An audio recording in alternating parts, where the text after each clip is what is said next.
In this video, I'll show you how to install a mod menu trainer with Cheat Engine for Resident Evil 6.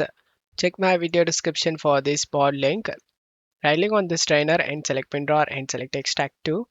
Once the trainer extract done, open the cheatengine.exe and select Yes and select OK. Select Next and skip all for these ads and select Finish. Select No for tutorial and cancel this. Launch the game.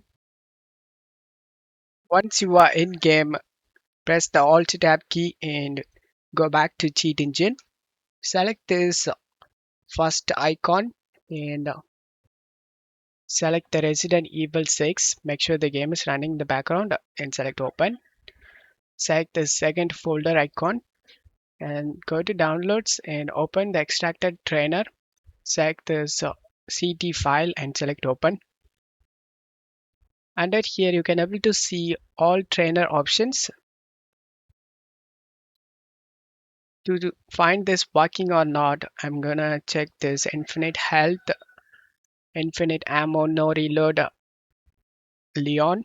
For other characters, check mark this. I'm gonna test in Leon character. Once you check mark the things you like, go back to the game. To test this, I'm gonna shoot like there is no ammo reducing, as you can see. And that's how you can use this trainer. I hope this video helped you. If the video helped you, don't forget to leave a like and subscribe. Thank you.